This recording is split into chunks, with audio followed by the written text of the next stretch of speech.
Kia ora, Crystal Lea Hope, o Ngāti Kaunui, Tukuiu, o Tumuaki, o Puna o Mataatua. So, our whānau have told us that they get really hoha filling out all the different enrolment forms all over the place. They get hoha going to different providers all the time.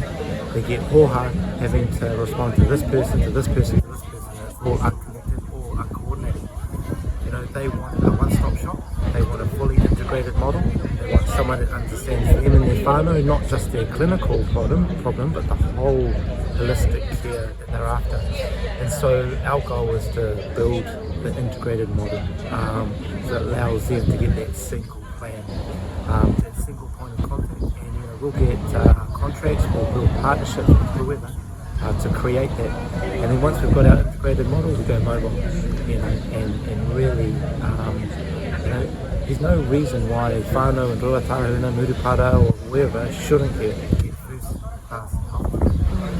Just because they live in experience, they should get the same health care or the same expectations as those that would be in the city, for example. The only reason why Puna Oranga has been successful is because of our staff. We have an awesome staff, awesome management team, awesome executive team. They all pull together. They just do what needs to be done, and initiatives like this is a reflection of their performance that they've been driving over the last couple of years, and it's only based on that impact that we are able to build our integration, because it doesn't matter what name or what location you have, the only currency you have is performance.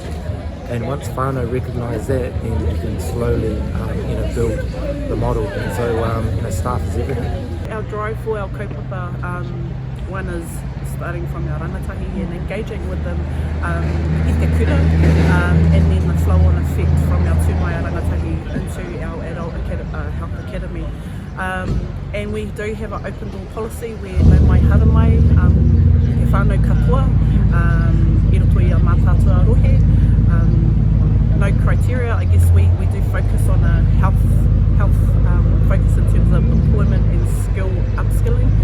However, we do open everybody and all our whānau. He kaupapa tino whakahirehire mo tēnei rōpu. He honere nui ki te hara mai. Ki te tūwhera ta kaupapa i tēnei wā. E tika me mihi ki a Chris me ona kai mahi.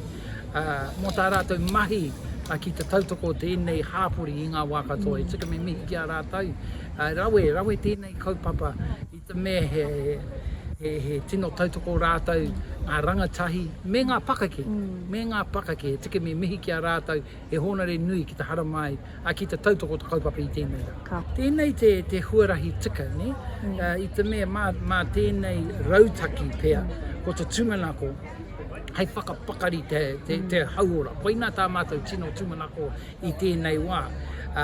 Tuatahi, e tika ana ki te tautoko ngā rangatahi, mau mahara te pūtea i hoa atu mātou ki tēnei rōpu i ngā taukua he pātou nei.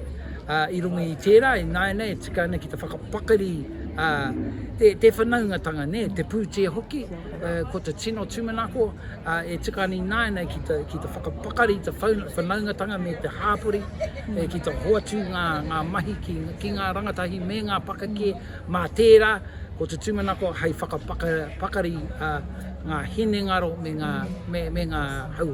Kia ora. Koina tā mātou tino.